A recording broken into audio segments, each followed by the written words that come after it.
ರಾಮ ಲಕ್ಷ್ಮಣರು ತಮ್ಮ ವನವಾಸ ಸಮಯದಾಗ ಬೆಳಗಾವಿ ಜಿಲ್ಲೆಯ ರಾಮದುರ್ಗ ತಾಲೂಕಿನ ಶಬರಿಕೊಳ್ಳಕ್ಕೆ ಭೇಟಿ ಕೊಟ್ಟಿದ್ದು ಎಲ್ಲರಿಗೂ ಗೊತ್ತಿದ್ದೈತಿ.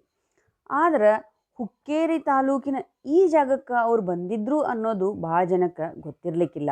ಅದ ಹುಕ್ಕೇರಿ ತಾಲೂಕಿನ ಶಿಪ್ಪೂರು ಗ್ರಾಮ. ಇದು ನಿಪ್ಪಾಣಿ ತಾಲೂಕಿಗೆ ಹೊಂದಿಕೊಂಡು ಐತಿ. ನಿಪ್ಪಾಣಿಯಿಂದ ಗೋವಾಕ್ಕೆ ಹೋಗೋ ರಸ್ತಾದಾಗ ಬಲಗಡೆ ಒಂದು ಕಮಾನ್ ಕಾಣಿಸ್ತೈತಿ. ಅದ್ರೊಳಗಿಂದ ಹೋದ್ರೆ ನಮಗೆ ಈ ಶ್ರೀ ರಾಮಲಿಂಗೇಶ್ವರ ದೇವಸ್ಥಾನ ಸಿಗ್ತೈತಿ. ಅದು ಹೊರಗಡೆಯಿಂದ ಕಾಣಂಗಿಲ್ಲ, ಸ್ಟೆಪ್ಸ್ ಇಳ್ಕೊಂಡು ಹೋಗಬೇಕು. ಈ ದೇವಸ್ಥಾನದ ಆವರಣದಾಗ ನಿಂತು ನೋಡಿದ್ರೆ ನಿಪ್ಪಾಣಿ ಹೈವೇ ಹೊಸ ಬ್ರಿಡ್ಜ್ ಕಾಣಿಸ್ತೈತಿ. ಈ ಗುಡಿ ಭಾಳ ಹಳೇದೈತಿ. 1893ನೇ ಇಸ್ವಿದಾಗ ಕಟ್ಟಿದಾರು. ಈಗ ಇಲ್ಲಿ ಹೊಸ ಕಲ್ಯಾಣ ಮಂಟಪನೂ ಕಟ್ಟಾಕತ್ತಾರು. ಈ ಗುಡಿ ಒಳಗೆಲ್ಲ ರಾಮಾಯಣ ಕಥೆ, ಅದರಾಗೂ ವಿಶೇಷವಾಗಿ ಸೀತಾಪಹರಣದ ಸಂದರ್ಭಗಳನ್ನು ಪೇಂಟ್ ಮಾಡಿದರು. ಜ್ಞಾನೇಶ್ವರ ಮಹಾರಾಜರ ಚಿತ್ರನೂ ಬಿಡಿಸಿದರು.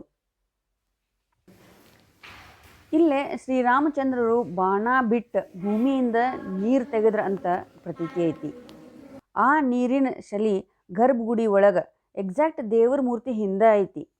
ಮತ್ತು ಅದು ಎಂಥ ಬಿಸಿಲು ಇದ್ರೂ ಇಲ್ಲಿ ನೀರು ಬತ್ತಂಗಿಲ್ಲಂತ. ಈ ದೇವಸ್ಥಾನದೊಳಗೆ ಸಿದ್ಧ ಪುರುಷರ ಜೀವಂತ ಸಮಾಧಿನೂ ಅದಾವು. ಇಂಥ ಪವಿತ್ರ ಜಾಗಕ್ಕೆ ಬಾಳು ಮಾಮ ಮಹಾರಾಜರು ಬಂದಿದ್ರಂತ. ಅದೇ ರೀತಿ ಛತ್ರಪತಿ ಶಿವಾಜಿ ಮಹಾರಾಜರೂ ಇಲ್ಲಿ ಭೇಟಿ ಕೊಟ್ಟಿದ್ರಂತ. ಇಂಥ ಒಂದು ಪವಿತ್ರ ಕ್ಷೇತ್ರಕ್ಕೆ ನೀವು ಭೇಟಿ ಕೊಡ್ರಿ.